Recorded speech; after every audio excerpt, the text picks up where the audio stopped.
আসসালামু আলাইকুম, hello everyone. আমি আজকে মিষ্টি কুমড়া দিয়ে রুটি বানাবো। তো মিষ্টি কুমড়াগুলো ভালো করে সিদ্ধ করে নিয়েছি। এখন আমি দিয়ে দেবো ময়দা।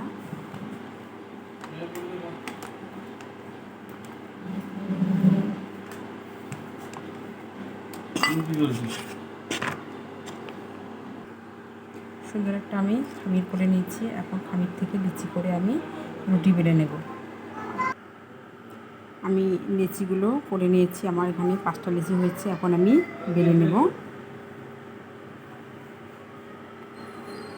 ময়দা দিয়েছি।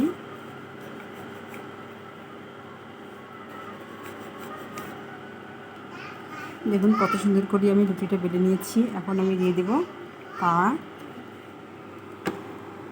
তাওয়াতে দিয়ে দিলাম ভাজার জন্য। বাকিগুলো একইভাবে আমি রুটি বেলে নেব। ঘিমি সাদা রুটি খেতে পছন্দ করেন আমার হাজব্যান্ড, তাই ভাবলাম যে একটু মিষ্টি কুমড়া যেহেতু রেখে দিয়েছি ফ্রিজে প্রচণ্ড গরমের কারণে একটু বের করে সিদ্ধ করে তারপরে আমি রুটি বেলে নিলাম। আমার এই রুটিটাও বেলে নেওয়া হয়ে গেছে। দেখতে পাচ্ছেন কত সুন্দর হয়েছে রুটিটা। এখন আমি ভেজে নেব। দেখতে পাচ্ছেন কত সুন্দর ফুলে উঠেছে রুটি। আর এক সাইডে ভাজা হয়ে গেছে, আর এক সাইডে দিয়ে দিলাম উল্টে। আমার ভাজা হয়ে গেছে, এখন আমি তুলে নেব।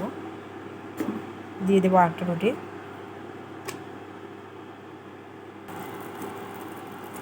তেল দিয়ে ভাজা হচ্ছে রুটিগুলো। আমার হাজব্যান্ডে নাকি এখন তেল দিয়ে ভেজে খাবে। তেল দিল পরোটা বানানোর জন্য। পরোটা ভেজে নেওয়া হয়ে গেছে। বাকিগুলো একইভাবে আমি তেল দিয়ে ভেজে নেব পরোটা করে। আমি কিন্তু ডিমটাও ফেটে নিয়েছি। মরিচ, পেঁয়াজ, হলুদ, লবণ দিয়ে একটু এখন ভেজে নেব।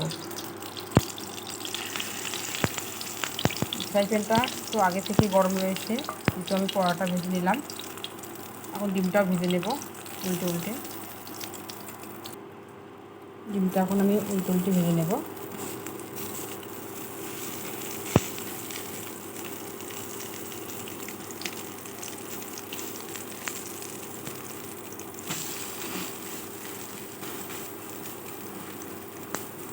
ডিমটা কিন্তু ভাজা হয়ে গেছে। এখন আমি মাছ দিয়ে একটু কেটে নেব।